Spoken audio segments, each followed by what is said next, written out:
Prior to the formation of the Asante Empire, the Akans settled in the forest region of present-day Ghana between the 10th and 13th centuries AD and established several Akan states, including Achim, Akwemu, Denchira, amongst others.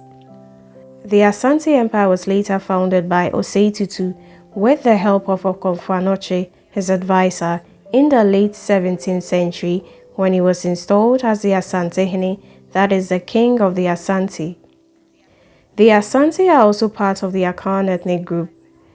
The name Asante, which is anglicized as Ashanti, means because of war. The empire was so named because it was created to fight against the Denchira kingdom. The Asante were under the rulership of Denchira until Osei Tutu consolidated smaller Akan states to overthrow them.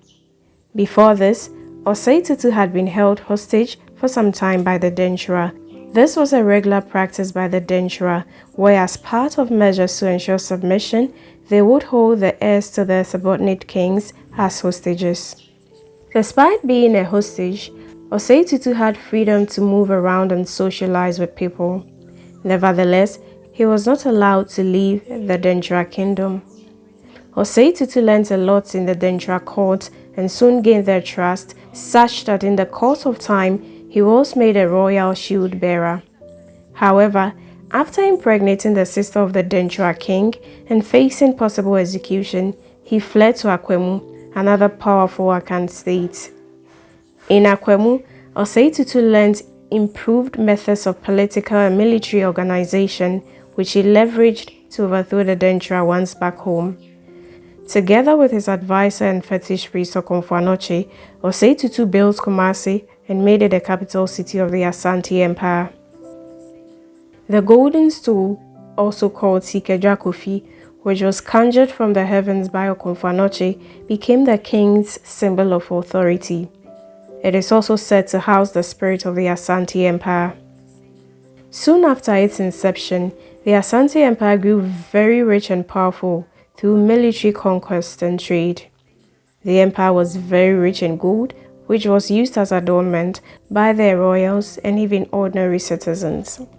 The Asante Empire prospered immensely due to trading gold, supplying other African states with a natural resource.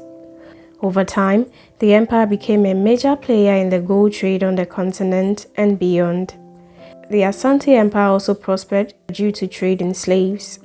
Initially, the slaves were sold to Mande and Hausa traders in exchange for goods from North Africa. However, eventually, the trade shifted to the coast to meet the growing demands of European traders.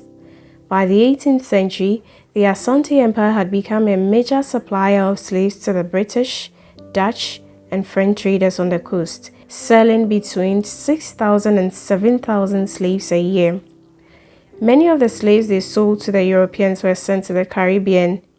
For this reason, some aspects of Jamaican culture reflect Asante traditions. Also, current genetic tests show that 60% of Jamaicans have Asante matrilineal DNA.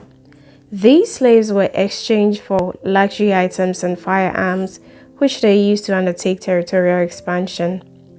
At its peak, the Asante Empire covered nearly all of modern-day Ghana, some parts of Togo, and Ivory Coast.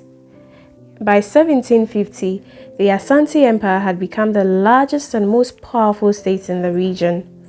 The Asante were also renowned for their brightly colored woven cloth called kente, which symbolizes gold, wealth, royalty, and glory.